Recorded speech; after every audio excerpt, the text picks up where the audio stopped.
twice. Do it live. I think Fuck it's it. starting. We'll do it live. I think it's starting. I wonder how my internet is. My internet, don't I seem kind of weird? No, I don't see any noticeable I feel like it's weird. degradation or change in your internet. I mean, I for the feel most like it's part, well, weird. at least where I'm at, the storms have passed through, but you're a little further west than I am, right? Uh-huh. We ain't had shit. It's been raining. It's been raining for like hours here. Yeah, we've had a little bit of rain in the past week or so, but most of it, went right over us and above us, under. You know what I mean? Yeah. It didn't happen. Mm. Welcome to the pre-show, everybody. Weather time. Weather time. This is the part.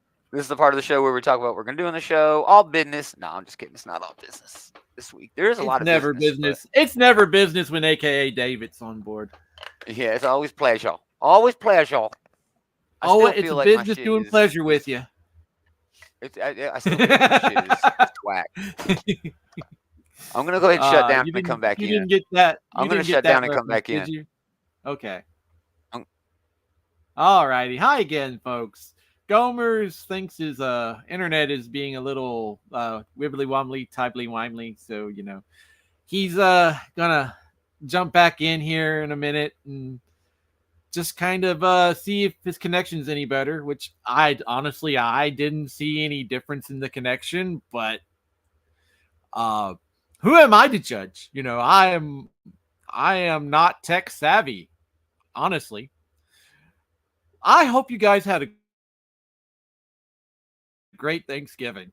I had a pretty good Thanksgiving. It was a very small gathering, just with I don't know, man. Seems like my folks and my brother. My sister-in-law, she couldn't make it this year. She had to work. She works as an RN, so it was essentially she could work on Thanksgiving and get Christmas off, or work on Christmas and get Thanksgiving off. So she chose Thanksgiving to work so she could join us for Christmas. But my mom. Am I still coming in terribly? You're coming in fine. I don't notice any degradation in your signal quality, sir. My audio is what I'm worried about. I'm worried about the audio. Well, you are not clipping in and out, so that's a good thing. Good. We get a like, Brandon, I'm sure. No, it's MST Monica. Thank you, Monica, for hanging out. No, I don't think she's hanging out anymore, but hey, whatever. We'll take the like where we can get it. We'll take it. Yeah, we're gonna talk about comics news. Thank goodness that we didn't have a show last week because I had a family thing come up, because there was no news this week. Being a short holiday week, it was full of nada, full of crap. Nada. Yeah. But yeah, I do have some things to talk about. We got a wild food news that I think everyone is just gonna freaking think is just the dumbest shit ever, which is why I look forward to it, because I have probably already eaten it. No, it's not even like an eat thing. It is kind of an eat thing, but yeah, you'll just have to wait and see. I actually didn't load up all of the. It's not Jones Soda, is it? See, it sounds like the way you're talking over me, like my like something's wrong with my audio. Like it's lagging. Like I said, I can't tell any difference. So all right, good. As long as you can't tell. If it's something that's happening, it's happening on your end, because you're coming in pretty clear on my end. I hate that. I hate that it's on my end. Damn it. I'm just kidding. I really don't. It's not Jones Soda related, is it? No. Jones Soda we do have a revisit to a product we covered last year.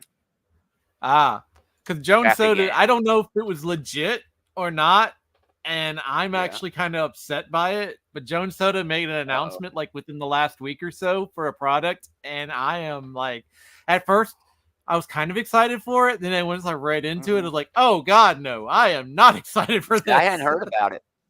They are making dog sodas. Oh, sodas for your dog? Yes. Okay, that's cool. So because Jones Soda will make these crazy flavors. Yeah, they do. Yeah. I was just like, these are sodas. And when I initially read it, I was like, oh, this is not this is kind of par of the course for Jones Soda, and I was like, oh god, these are not things that I think are safe for human consumption. Right.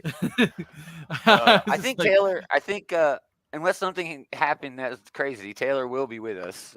David's monitoring the chat, so it's time. Let's jump into this shit. Let's do it.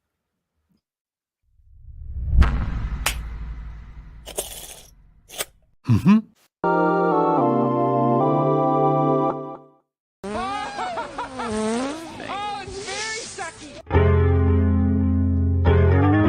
It's that time of year. I've got all Christmas intros for the rest of the year. Oh boy! Oh boy! They called Mariah Carey out a little too early. Greetings, Geek. Welcome back.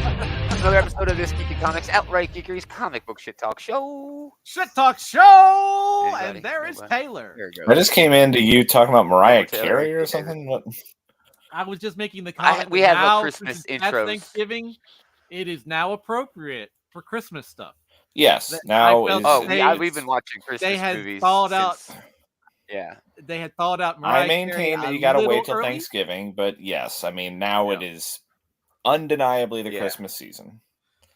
Yes. So excited. Did you guys have a happy Thanksgiving? First thing. Happy Thanksgiving. Yeah, I Anything had a good cool? time. Yes, I had a pretty good Yeah, we had a Thanksgiving. bunch When of you people over. disappeared for a few minutes, I was talking about our Thanksgiving at the house. Yeah. So Yeah, it was a good one. A lot of people, a lot of fun. I finally was able to watch Blue Beetle this week. I It was have yet to fantastic. see that. It was fantastic. I I thought had it was good, a great yeah. fucking It was a time lot with of this fun. damn movie. Yeah, I had so much fun. George Lopez steals the fucking movie. I think Taylor may have actually said that on his review. But yeah, he steals the show, dude. He had me like laugh out loud, literally laughing in a lot of parts. You know, just he plays like this old wise stoner uncle, and the whole movie is about family. You know, that's what it boils down to. But man, it was really, really good. There's Yeah, I also guess a George Lopez family kind of note. like if like Cheech had like guy in the chair abilities. He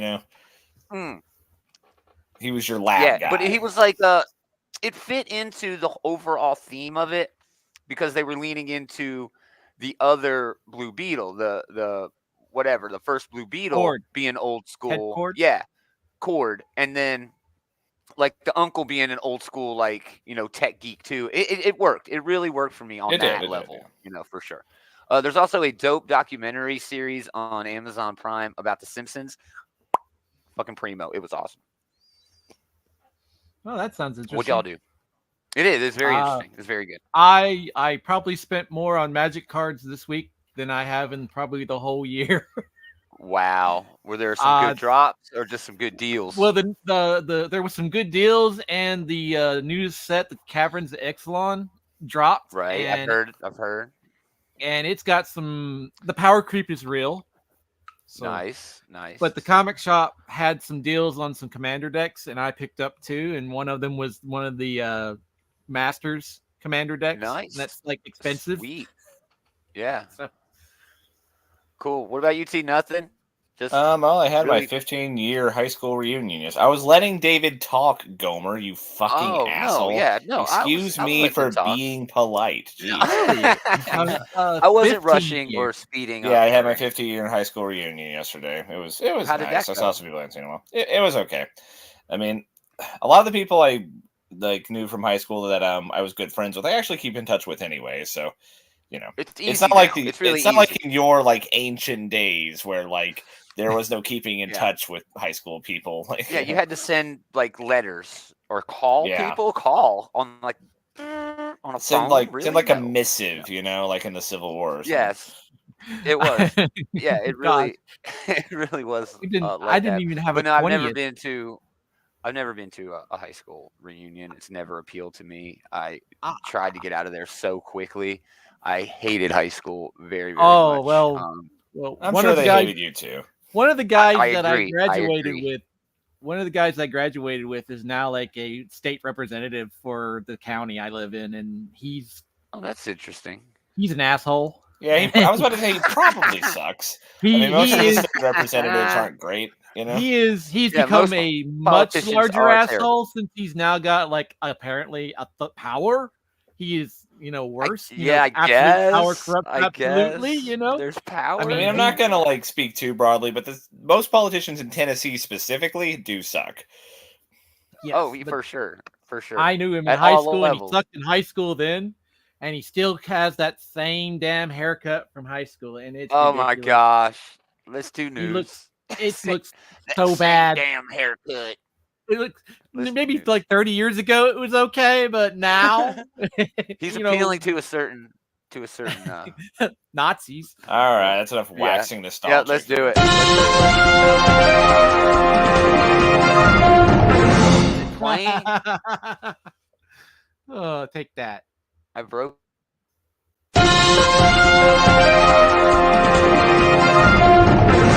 Homer really wants to get this news. Did we do that twice? Yes, we have. Deja vu. Have you ever experienced it? Just making sure I'm not going crazy. It's broken on my side, dude. It's going. It looks fine on slow. our end. All right. Anyway, we start off with ComiXology. It's official. ComiXology is dead. It's dead. The app will no longer be available starting December 4th. It's going to be merged into the Kindle app. Now, we knew this was coming, but we weren't quite sure, of the details. First launched in 2007. Amazon acquired it in 2014. Chip Mosher stepped down. And then David Steinberger also stepped down in March of 2022. And then all the staff left. There was all kinds of problems. You can still go to like Global Comics, on any of the stores and read digital comics, in a way that fits how you want to do it. But kind of an end of an era, The future is over. I actually didn't realize that it was 2007. I didn't realize ComiXology had been around that long. Yeah. I mean, if you think about it, in 2007, the iPhone wasn't even really as ubiquitous. It was just coming out, that came out in 06 or 07, one of those two. I remember it came out when I was in high school. Speaking of, reunions. But hey, Jeff, I hope you had a good Thanksgiving too. Yeah, dude. Jeff in the chat. Hope you had an awesome holiday, dude. Ours was fantastic. We talked about it earlier, but again, end of an era. It's kind of weird. Yeah, I mean, I don't know. I'm sure they'll just basically fold in everything into their in-house Kindle app or whatever. But ComiXology was ComiXology was a milestone app, because this was the first big one where you could read comics digitally. Yeah, it always had its naysayers, traditionalists and things like that. I mean, sure. I mean, I've always gotten physical comics myself, but I recognize that this was an important new thing when it came to more people getting access to comics too, and Yeah, that's the big thing for me. Quick access to comics, anywhere you are immediately is awesome. It is, and sometimes exclusive comics too. Well, that's the thing. That's also in my notes. ComiXology does have its own publishing line where they, have some really great creators in a lot of cases doing original content. And we're not sure where those books are going to end up. I'm still getting, PR press releases, from them announcing new books. So I guess we'll just have to wait and see how that rolls out. And so, yeah, if that does change, we'll, have more on that. But end of an era. Moving on, DC Super Sons, but evil. Okay, and this is a real weird way that DC sort of phrased the PR release. Sinister Sons, the offspring of General Zod and Sinestro, get their own series this February. And that sounds like Sinestro and Zod had kids. They did, but not with each other. Okay, and that's the way they're kind of talking Thanks about for clarifying. You're welcome. I knew everyone was wondering. Peter J. Tomasi again. He did the Super Sun series this February. He's returning with David LaFuente and the sons of two of DC's most infamous supervillains in Sinister Sons. The son of General Zod was cast off his adopted homeworld of New Kandor. He runs afoul of a kid on a mission, the son of Sinestro. That kid's name is Sinsin, which is really on the nose. All right, I don't like it at all. I mean, it was better than Son Estro that they were calling him for a minute, right? Oh, that's terrible. Yes, that's even more. That is bad. Yeah, I love his rings. I don't know why he has 2, but I also don't know why they're like so oversized. But I like him being oversized. I think that is just a very cool small. I mean, it's distinct. He's a baby. He's the baby. Well, in order for them to be that big, yeah, he'd have to be like infant size, which would be weird. I wouldn't care for it. Premature. I mean, really tiny. So interestingly, Sinestro and Zod both already have kids. Like, yeah, Sinestro's daughter is like a member of the Green Lantern. I think she turned evil after a while. I never read that part of her history. I think she's gone back and forth several times. She became like the dictator of like their homeworld or whatever, or some shit. I don't fucking know. Some lazy writing bullshit. Yeah. Zod had a kid who remember that Superman story where it got delayed by like 2 years that like Richard Donner was writing? Oh yeah. I don't even know if that's canon. Is that canon? I think so. I mean, it was before like one of the more recent reboots, so maybe it's not anymore, but it was at the time. Yeah. Wild. So it's getting anyway, that was Zod's son. I don't know if he's still around or not. Yeah, getting a bunch of variant covers. So, yeah, I'm not really sure about this. But with that said, I was not really sure about the original Super Sons, and it ended up being amazing. That is entirely fair. And the fact that it's the same person writing it, it could be an interesting, like, let's do a twist on an old favorite here because it's the evil version of them now. Yeah, they can be evil, That cover there on the said, left is I hate, Zod Jr.'s hair there looks stupid as hell, especially in that leftmost cover there. Yeah, his hair is like way back. I don't know. It's almost like Sinestro puts like a product in his hair, and his son is just like, nah, I'll just let it fly, But they both have just terrible hair, terrible hair. And I don't believe for a second this little kid's going to put Superman down at all. Isn't that right? No, that's silly. Not going to happen. Not going to happen. Not going to happen at all. But so look for that in February. Haven't Damian and John like aged up? So they kind of portraying this. John definitely did. Like Damian's age is portrayed very inconsistently nowadays. But John has, John is like he's like late teens, early 20s, around that age. He's college age, like he was going to college in Tom Taylor's book. They purposely made John age up to a specific number, and I think also purposely they made it so that Damian's age can just kind of meander. He can play anything from like sometimes 13 to 17, In John's book, it looked like he was like, around the same age, but then in like some of the Batman books, he still looks like he's 12, Yeah, but he's going to school, and when he goes to school, it's like a junior high school, I think. Yeah, it's hard to tell. Because like the middle artwork here definitely shows them like Damian and John as younger. That is true. They look like they're back in their. Well, they look like they did when he wrote the Super Sons book. Yes, and and that's most likely on purpose. Yeah. Cool. That comes out February 13th. We will definitely read and review that book. Okay, the X-Men February 2024 solicits are here, and they're gonna fix Beast. X-Force number 49, Benjamin that is Percy. Some heavy lifting they're going to have to do because Beast is such a bastard right now.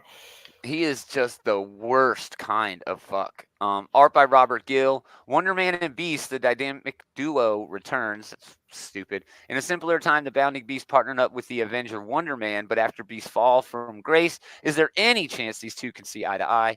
In a last desperate attempt to take down Beast, witness the return of Beast. So are we gonna have like another Sinister sort of flip here, or maybe is this gonna be like a Dark Beast we've been dealing with the whole time? I've always thought that it was Dark Beast that you've been dealing with the whole time, and that they never made that clear. Well, that's definitely not the case because we saw Dark Beast's head like floating around in Sinister's lab for a bit. It's and he true. Explicitly said like you're not the darkest beast anymore. If they were to do something like that, that would be such a shitty cop-out, for it to be like, it wasn't our Beast. Well, one of the reasons why this story hits so hard as it does is because it is our Beast, and we see just how far he's fallen. But that being said, Ben Percy is the guy who has written all of this shittiness from Beast, and so he is the one best equipped to, try this redemption arc here. I'm pretty sure he had a plan. You know what I mean? He had to have had a plan. Maybe from the beginning to reset Beast into some sort of hero by the end of it all. Percy, yeah, okay, absolutely, yeah. I thought you were saying like Beast had a plan. I'm like, that would be kind of crummy. No, guys, because I hope that's not the case there. Yeah. No. I don't want any shenanigans. I want an honest to goodness cool way out of this horrendously deep hole that they have dug Beast into in terms of him being just the evilest son of a bitch ever, really. He's done just some of the most terrible things. And the reason it's so terrible is he's done them in the name of good, in this twisted sense of, doing the quote unquote right thing. And that's the most poignant part to me of the entire fall of this character over the course of the Krakoan age, man. He's been one of the best characters. You know what I mean? Yeah. I mean, it's been very compelling. It's been an excellent story in X-Force and in Wolverine. I mean, he has been. Yeah. It's been hard to watch, but like in one of the most enjoyable ways to read. Yeah, and I've heard backlash where people are like, "No, I hate this Beast. He's stupid." I'm like, "You're supposed to hate him." I do hate him. I absolutely hate him, but it makes for, especially like the way it's affecting like X-Force and Wolverine. It's been a good story. Yeah, it's been. And comics being comics, I'm sure like 10 years from now, like this is just one of those things where like, oh yeah, I guess that happened. Oh well, I guess Beast is a good guy now. Yeah. So I mean, it's good if we are reaching the end of this Krakoan age.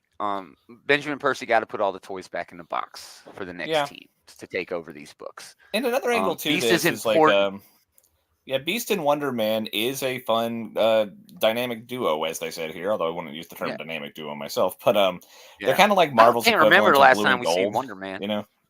Yeah, I can't remember the last time we seen Wonder Man. Wonder Man's not in circulation too much these days, but last time I remember seeing him, it was in that Uncanny Avengers book from God, I guess like 10 years ago now. It was okay book. It was fine. It was back when Rick Remender was like, still like the biggest like name going around at the moment. Yeah, he's big. We're going to talk about him later, maybe. I think, I'm not sure. Spectacular Spider-Man has been announced. Greg Weisman is writing it. Nobody knows who Greg Weisman is? I do not. That rings a bell. He created Gargoyles. Oh, okay. Oh, yeah. And he's also known for writing animated Spectacular Spider-Man animated series, And, okay, well, that's one of the ones that is, I think, one of the more well-loved Spider-Man cartoons, so that's a good category, too. It's my favorite. Yeah, I think it's my favorite. I love it. It's so damn cool. And Humberto Ramos on the art, one of the greatest Spider-Man artists of all fucking time on there. So obviously, it's going to be Peter and Miles getting together. This is not the first time they've done this. There's been, two other Spider-Man books in paper, and there's been one, whatever, Infinity comic or whatever the fuck they call them on the digital, digital only. This is out March 6th, and yeah, I'm down. I cannot fucking wait. I'm stoked. We have a glut of Spider-Man comics right now. There are good Spider-Man comics. There's a really good Miles Morales comic. The main Amazing book is kind of trash. But having these two together should be really cool, man. Yeah, I mean, I apologize, Mr. Weisman, for not recognizing his name there, but he has a history for writing Spider-Man already, and Humberto Ramos drawing it is already like a pretty big plus on its own. Yeah, man, I love Ramos's art. One of my favorites of all time. Yeah, he's drawn some iconic Spider-Man stories too. Like Spider Island, and like I think he did. What was that other one? He did a lot of like the Spectacular the Superior Spider-Man stuff too. He did, yeah. Just so great announcement there. Finally, just really quick, Ghostbusters back in town. This is going to bridge the gap between the 2021 film Afterlife and the upcoming Frozen Empire releasing next year. It's David Frozen Empire looked pretty good. Oh, dude, it looked great. I didn't hear anybody shit on it. I didn't see a single person on the internet shitting on that, and that's hard to find. Everybody was like, "Okay, I could. This looks like it's going to work." But writer David Booher's involved, artist Blue Delaquanti's involved. It's set a year and a half after the events of Afterlife, and it follows the family as they go to New York to move into the firehouse and take it up. The first issue is going to be out March 27th. Do you know why this is a big deal, though? Anyone? No one. In the upper left-hand corner has the stamp of the publisher. Dark Horse Comics. IDW had this license up until this book was announced. So we continue that saga of IDW publishing. The fire sale that they're having over there. Yes. It's not even a fire sale. It's more of like just armed robbery. They're just like, no, give us our shit back, or I don't even know what to call it. But man, what another just kicking the balls for IDW. They have a license, right? For literally decades, using it, writing cool stories, man. There was a Transformers Ghostbusters crossover. There was a crossover with the X-Files and shit with Ghostbusters. It went on. The ongoing Ghostbusters series at IDW was damn good. It was fun. So now we get a Ghostbusters a bunch of different movie. Continuities too, didn't it? It did. They had a whole crossover with the guys from the movie, the girls from that one movie, the animated Ghostbusters, like all these universes like crossed over in a story. It was fucking cool. It was really fucking great. But just IDW's poor luck or poor management, I don't even know what to call it, but Ghostbusters doesn't do shit for decades, right? IDW runs with it and just does whatever they want, makes good comics. Now we have a successful movie that's about to get a sequel, and Dark Horse picks it. It's like IDW just cannot win, just cannot win. Because David Booher was writing stuff for IDW, not anymore. He even took Kanto over to Dark Horse. But I don't know. It's just wow. The saga of IDW just not having any damn luck at all, man. Just continues. And there's been no inside baseball about it? No one's talked? No one has said anything about that. That is odd. I don't even know who actually owns the Ghostbusters, like, publishing rights. Who's licensing that shit out. It's got to be the movies, It would have to be the studio, I assume. I forget who. Yeah, exactly. Huh? It's Ghostbusters. Fox? Is that Fox? I forget who the studio is. No, it can't be Fox, or we would have the Ghostbusters movies on Hulu and Disney Plus or one or the other. Yeah, they wouldn't. Disney wouldn't. No, if it was Disney, we'd have gotten a much different movie the last time around. We'd have gotten a much different movie the last time around. I don't think they would have went in any of the directions that they went. But still, there you go. There's your announcement. Poor IDW, continuing to have just the worst few years. All right, that's it. Let's do food. Yummy. Ghostbusters is owned by Universal. Okay, Universal. That makes sense. Thanks, all right, Dave. So double dose of food news. Man, my shit is so slow. I don't know if you guys remember, but last year, Egg-O-Nog, it's back for the 2023 season.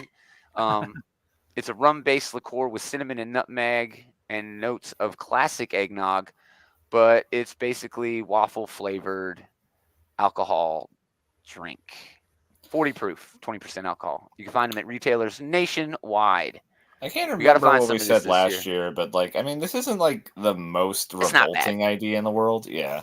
No, there's different flavors. I don't like eggnog in the first place, but you don't like eggnog? No, I don't really like eggnog. No. I'd have to go pretty far down on the list before I'm like, I'm gonna bust open the eggnog. Yeah, I'm a fan of eggnog. I like it, but only like a little bit at a time.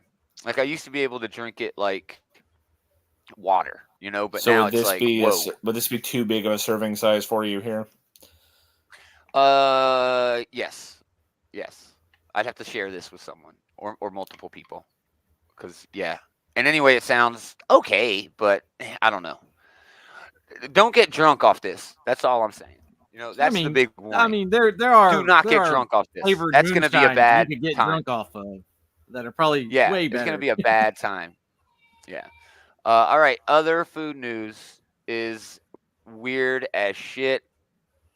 Double ranch bottles. Hidden Valley Ranch is selling a limited edition double ranch bottle. And yes, it's exactly what it looks like. It's just 2 bottles of ranch sort of X together. That's such a useless fucking thing. Somebody went into the Fallout universe and pulled out a glitch. Yeah, right. It's a Bethesda glitch. November 18th, this was available, but we were a little late on it. How many times are you sitting with, like, I have 2 plates of things that need ranch dressing, and I simultaneously. Yeah, and you're saving yourself like what, like a second by like not just pouring the same bottle over them both. Why would you put ranch on a hot dog? That's the other thing I was gonna ask is who the fuck is putting ranch dressing on a hot dog?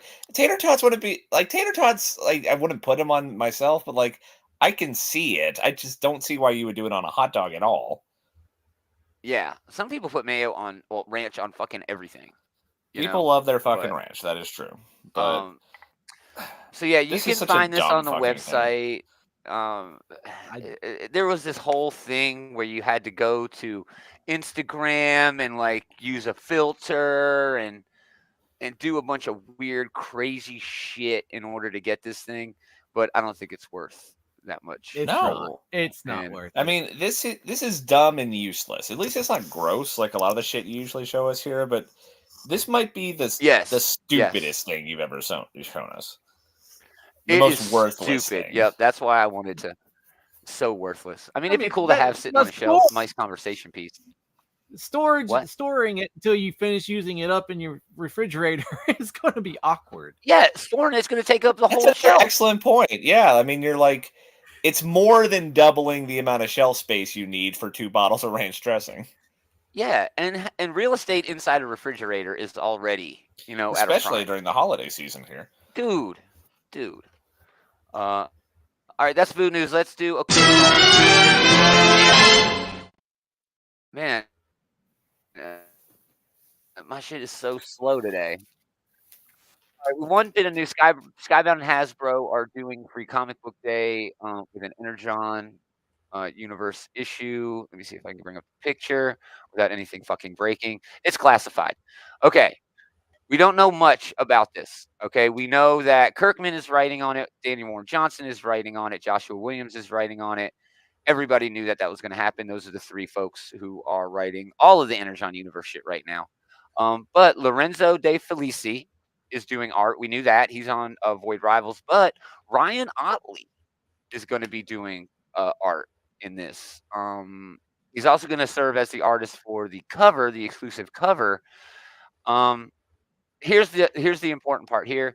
This is one of the Energon universe's most explosive stories yet. But what else can you expect from a comic starring the baddest Decepticon of them all? So my bet is obviously on Megatron. It's hard to not lean into this being about Megatron. What a great! They've already been hyping him up in the Transformers book, They have. Yeah. They've been hyping him up there, little, clues and shit here and there. But yeah, so look forward to that on Free Comic Book Day. We will have probably a review of that come in, what is it, May, April, something like that. Whenever it is. All right, Void Rivals number 6. Kirkman and Lorenzo De Felici. It's the end of the first story arc. Derek and Salila, our duo, attempt to escape Zertonia.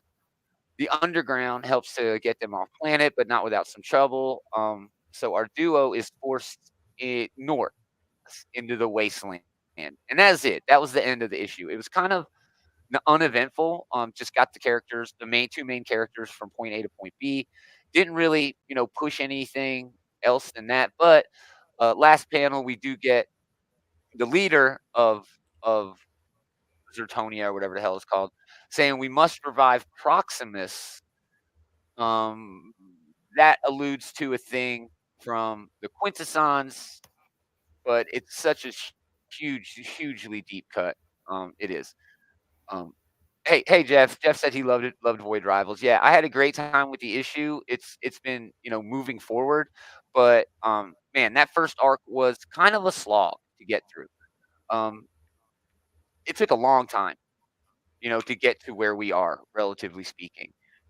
I think it may have been because we had to wait for other books to come out, other announcements, things like that. So Kirkman took his time with the first arc. But as a Transformers fan, as a G.I. Joe fan, Void Rivals is not what I want from the Energon universe. You know what I mean? But here we are. So there you go, Void Rivals. We'll have more of that later. Let's do top 3.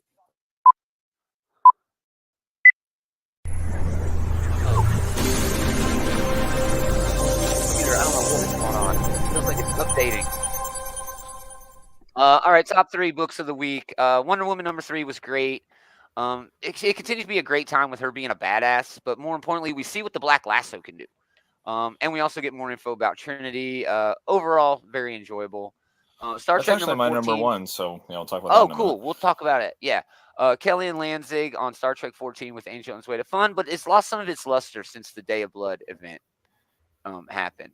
So, well, I mean, it can't maintain something like that where it's like firing on all cylinders. Yeah. Give it a break. Yeah. No, you're right. You're absolutely right. My number 3 is, and I'm sure this is on at least 1 or 2 others lists. It's Batman Offworld. That's 1. my number 2. That's my number 3. Jason Aaron, Doug. Nice. Jason Aaron, Doug Mahnke. It's a very solid start to a very shaky story. Okay, it's kind of hard to believe what Jason Aaron is writing here with Batman going off into space. Okay. With that said, he becomes a prisoner of some very badass aliens who he has no chance of beating yet. But he's Batman. He's Batman. He's going to train while being basically a slave on this alien ship. And that's where the issue ends, for the most part. It was solid. I had fun reading this, even though the premise is so freaking stupid. The premise is very, very out there. Yes. That being said, it's a very Jason Aaron premise because, exactly, we find out towards the end of the issue that Batman didn't get trapped here. He didn't get marooned. He went here on purpose. He went there solely. He realized $500 billion, to get. Yeah, he's like, aliens exist. And, eventually they're going to, hire goons to come to Gotham. So I got to learn how to kick their asses. And so, that's the premise here. And I thought that was fun. I mean, it's very stupid. No, it's very goofy. It's not like he has aliens he can call on to help him defend Earth. This is or help him train. This is a very atypical Batman story. And you can a lot of say it is taking Batman out of his best environment, the gritty kind of street level stuff. But it is a very Jason Aaron premise. It is a very Jason Aaron book. And I have faith that when Batman starts putting the screws on these guys, when he figures out what's what and starts dismantling this thing from the inside, it's going to be a lot of fun to watch. It doesn't. I'm just waiting for that. Yeah, go ahead. I'm just waiting for that training bot to become his new boy Wonder. Mm-hmm. Right. It did allude to him saying, "I don't know where any of their pressure points are. I don't have the gear. I hit this dude with 10,000 volts, and he didn't even budge. So I need some alien technology, maybe. So there is room for this story to grow into almost like a new evolution of Batman in a way. What I think is most impressive here is that he's simultaneously up against the ropes. He's simultaneously at the very bottom of this pecking order, but while still kind of coming across that it's all going according to plan. Yeah, he comes off totally cool about it. Yeah. Jason Aaron pulled that one over, that part of the theme over perfectly. Batman does come off as getting his ass kicked, but he never comes like a bitch. You know what I mean? He always comes off as, he keeps saying that ... yet, So great first issue. I had no first issue problems with this, and I can't wait to read more. So, all right, Taylor, honorable mentions, and then I have a good guess what your number 3 is. I'll throw out an honorable mention for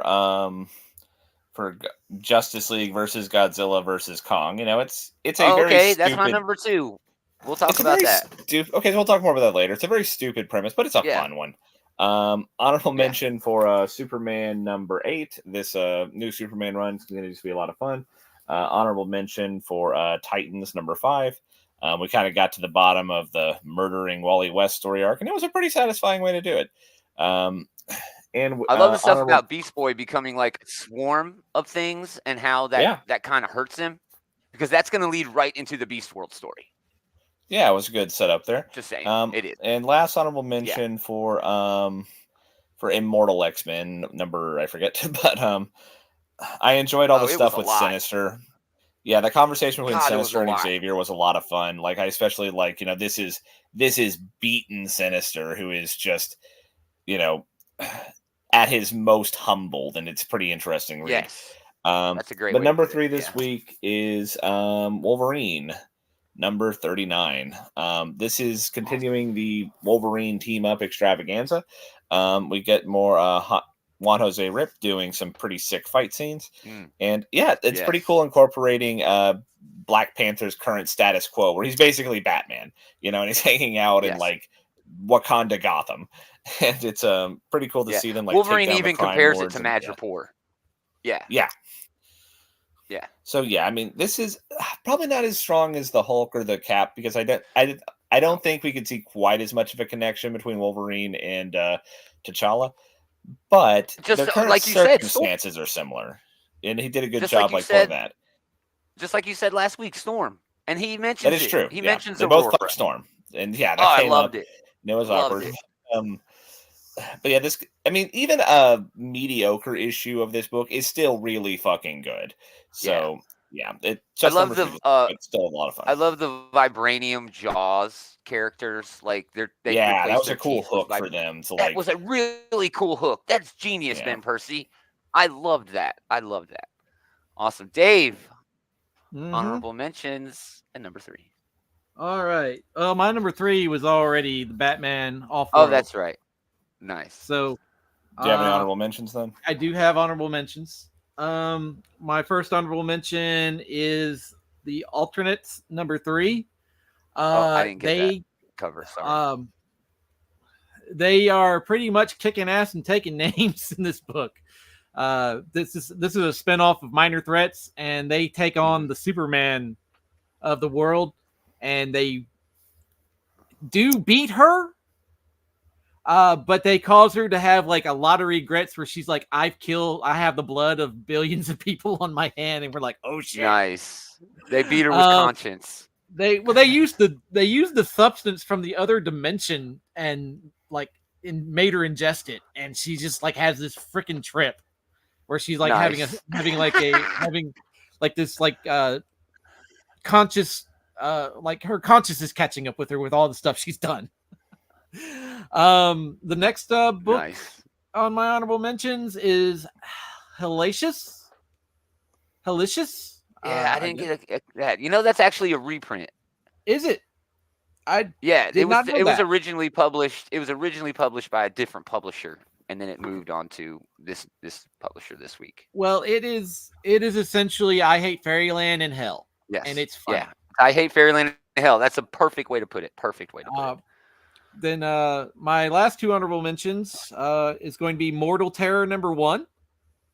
I don't think I got that either. Man, you're reading all kinds of weird shit. That was on Dark Horse, right? This was on Dark Horse. It is essentially a world where vampires are the society. It's basically like Bram Stoker's Dracula, but all the characters except Dracula are vampires, and they are scared of mortal people. Oh, wild! Why? Weird twist. Yeah, I know why. Because the mortals can kill the vampires, and apparently, the humans are now starting to actively rebel against the vampires, and they are killing vampires left and right. Okay.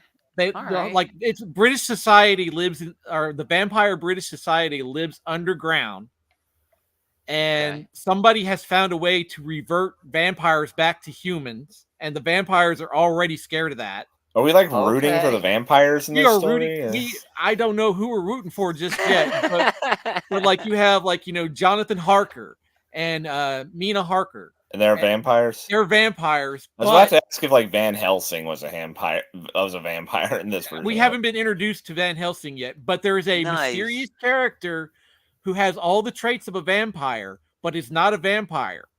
And I think that's Dracula. Helsing. That is Dracula. Okay.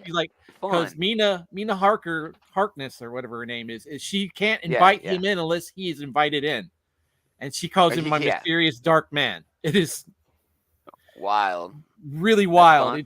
There's a movie with like Sam Neill where I forget what it's called, but like the world was taken over by vampires, and somebody figures out how to reverse the process of vampires. Like the human blood supply is running out, and like the vampires are going feral. I've seen that. Did you say you had a whole other honorable mention to get to? Because let's move on. If you do. Yeah, let's move on. My last honorable mention is Dracula, Universal Monsters, Dracula issue 2. Just because of that beautiful art. Just because of that beautiful art. Yeah, and that's my honorable mention. Look at this sequential art here, Taylor. From this page, it's gorgeous. To this page, just beautifully drawn book. It's great. Again, nothing new here. James Tynion isn't rewriting the wheel here, reinventing the wheel. But yeah, it's awesome. So those are Dave's honorable mentions. His number 3 was Batman Offworld. Offworld number 1. Awesome. Coming back around to me for number 2, Justice League versus Godzilla versus Kong number 2. Brian Buccioletta, Christian Ducey. Action-packed, beautifully drawn. The story is actually a bit all over the place. We see like all of these typical DC angles with relationships and stories in this new context with the monsters. It makes things familiar and fun, but it still is able to move the story around. Superman gets his ass whipped by Godzilla. The other Titans get all these other monsters. There's a lot of like Green Lantern, Green Arrow. Green Arrow's like on an island all by himself. I thought that was a killer. I assume that's Skull Island. Yeah, that was a cool way to do it. Yeah, exactly. And I like that whole thing. Like my first resort, that was some cool symmetry for him there. But this is like kind of just what you would expect in a lot of ways. They like came up with with reasons for different members of the Justice League to fight different kaiju. I will say that they brought out a lot of bench warmers here, to be in the various cities that aren't Metropolis. They did. I mean, who else are they going to bring in though? I don't know. You could have Batman fighting Rodan. You could have Batman fighting Rodan. You could have like Wonder Woman fighting Mothra. There are plenty of kaiju. Like I think that one thing and Themyscira is just like. You're saying that the kaiju are kind of like unknowns. Yeah. I mean, as far as I'm aware, they just invented them for this comic, but no, these are kaiju that did show up in the second Godzilla movie. Yeah, I recognize Big Tusker there, but that's Behemoth. Whatever. I mean, who cares? It's the spider creature is silica. I'm just saying, there's plenty of kaiju that they could have pulled off for the various cities, and I think they should have done that instead of just who are more well known. Sure. Known at all. Who the fuck cares about these scrubs? Yeah. those scrubs are from the Legendary universe, which is I'm aware. I mean, I recognize a few of them just at a glance, but I don't know their fucking names. I don't know. Well, maybe they're only allowed to use like certain ones. If they can use Godzilla, surely they can use the others. Yeah, I think so too, man. But Superman does take a beating in this. He does, yeah. Superman does take a beating in this.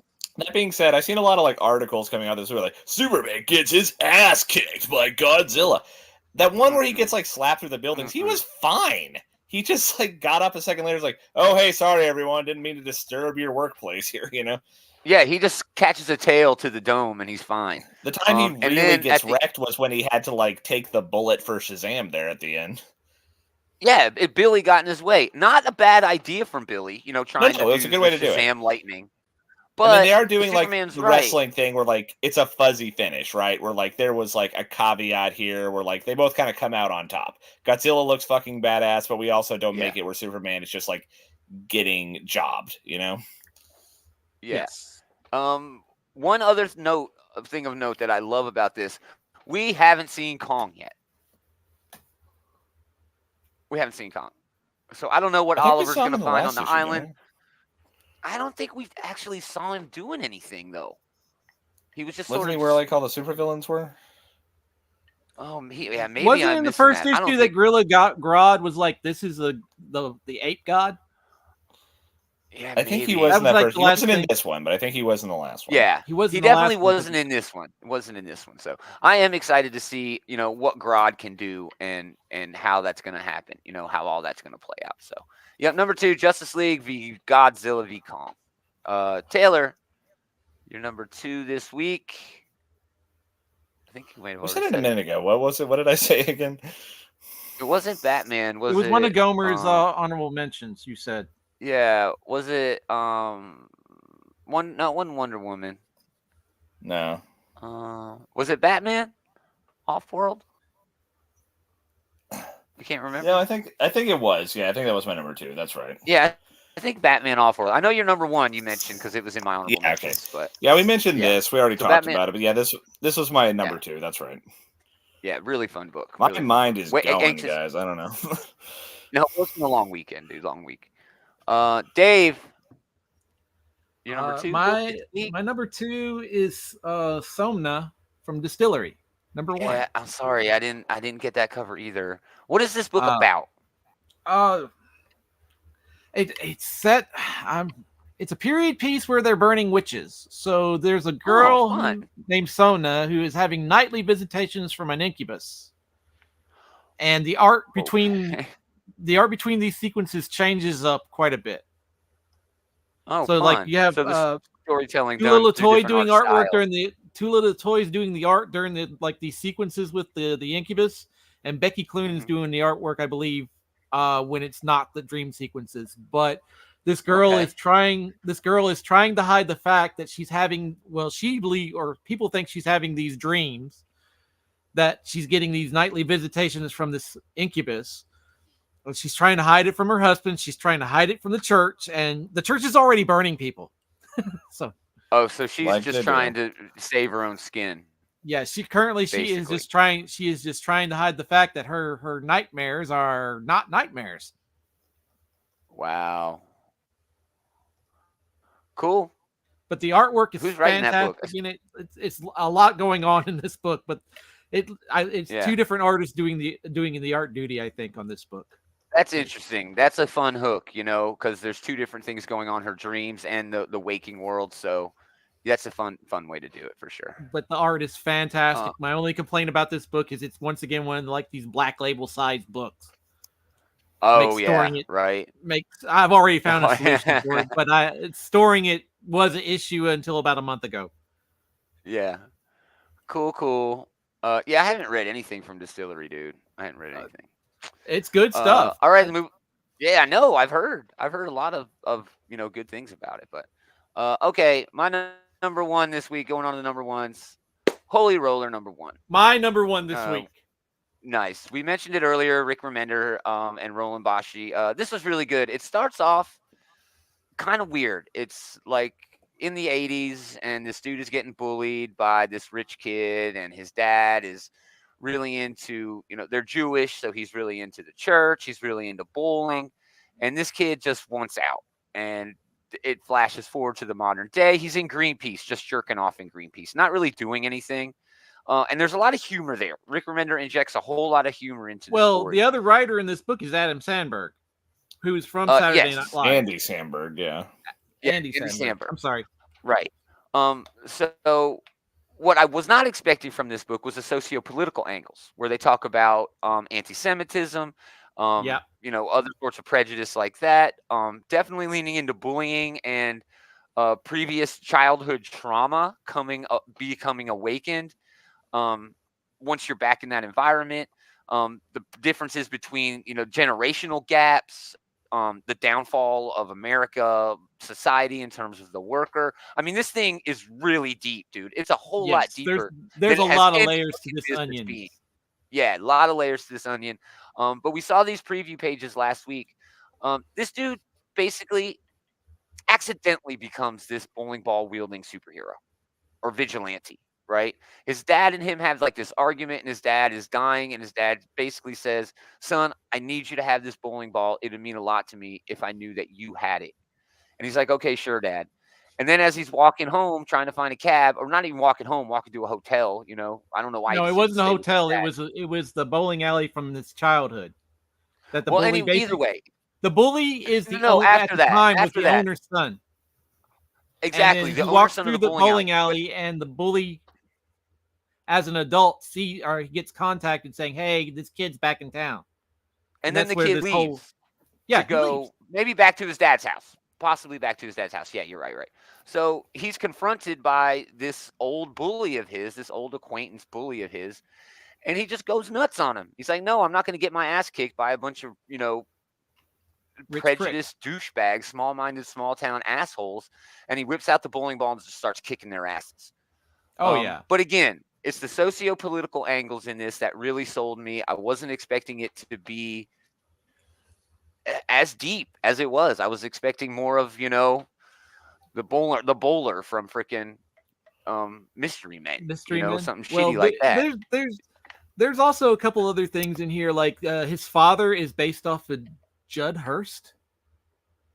Okay, I can see that. Famous actor. Famous Jewish actor. The guy that kicks him out of Greenpeace is Bill Murray. Okay, man, I may have to go back. Was this in the notes at the end of the book?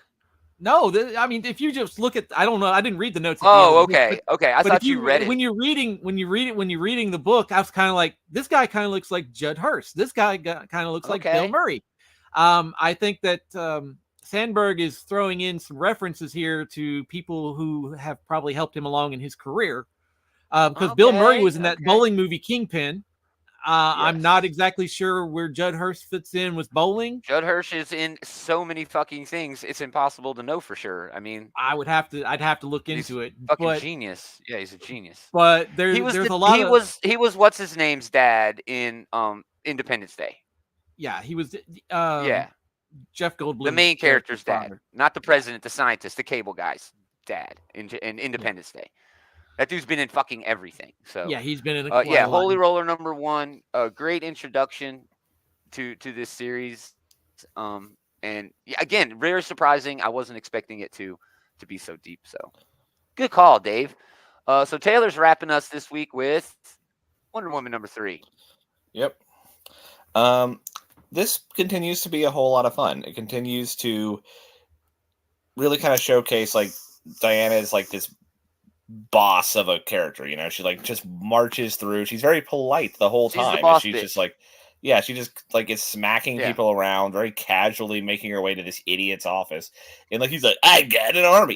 She already thrashed an army in the last fucking issue. Why the hell do you think she would care about that? But then the pull out that like she has the invisible jet just sitting there waiting to just fucking like nuke his office if it needs to. I love that. It's a great way to pull in like one of the sillier elements from like Wonder Woman's like lore, but like have it introduced in like a really cool way here at the end. But the main thing that I really like about this issue is I like what Tom King's like what the real story is, because that our villain, when he like gets this one soldier, he was one of the people who got his asses kicked by Wonder Woman, and he was fine with it. He wasn't like doing this machismo, but then he pulls out the lasso of lies, and he like, no, it crushed your manhood. No, like you can't go on with this shame, and I think that the story he's really telling here is about how people aren't really born into this patriarchal way of thinking. They aren't really born into this like chest thumping, dick measuring stupidity, but they can be made to think that way. And we see that, like, here he is with Diana's daughter, which apparently is actually like may not be Diana's daughter, like adopted daughter. I guess. Well, I don't know. I don't know. It does seem, because they got the drop of blood from the bar that what's her name, who we were introduced to last issue, and this is the formula for Tom King's first arcs. You know what I mean? Keep doing what you're doing with the main character. Do that for every issue of your first arc, but also in every issue of your first arc, build that foundation. Build up that foundation, and he's doing it marvelously here, just wonderfully. It's amazing. Yeah, it really makes you, and like the backup story was really cute, like the one that you're showing right here. We're like, backup story was. I think I like the backup story more than the front story. I could see that, a strong argument for that. I love like Damien like being such a shitty babysitter and like teaching her all these cuss words, and her just like stomp kicking Killer Croc like when they took her out to fight crime. Yeah, but accidentally swearing in front of the kid. Just perfect. Yeah. Just and it is like well done. And I like the little touches that like I checked where he does a different cuss word every time, and like they match up. Like, of course, like they have to do like the censored symbols and everything, but it's the same censored symbols for 3 different occasions where she's learning a cuss word from Damien. Yeah, very well done. Tom King is really doing a good job here. I mean, that's the bottom line. Yeah, that's the bottom line. So, and Dave's number 1 was also Holy Roller. So that's a wrap for us, y'all. Yep. Thanks for hanging out. If you like what we're doing, check out the Bullies. Leroy and Eli doing sort of the same shit that we're doing. They'll talk more video games, movies, and TV and shit like that. If you want links to everything they've got going on and everything we've got going on, go over to outrightgeeker.com. Links to all the audios, visuals, socials, links to damn near everything that we've got, including the group that Andy is over there running. No bullying. But love our Facebook group. Always a good time over there. If you like this hour, come back tomorrow night. We're going to do another hour, just the previews, all of the new books that are dropping this week. And it's a pretty good stack this week, considering, how big things have been the past couple of weeks. So, please come back tomorrow, y'all. We'd really appreciate it. Last week of the month. Yeah, last week of the month. It's pretty big for the last week of the month, considering we've already basically gotten everything this month, all the mainstream shit. So, again, thanks for hanging out, everybody. We really appreciate it. But most of all, thanks to these guys for hanging out with this guy. Always fun. Thanks, Jeff. We are going to do it again next time. Same Geek time, same Geek channel.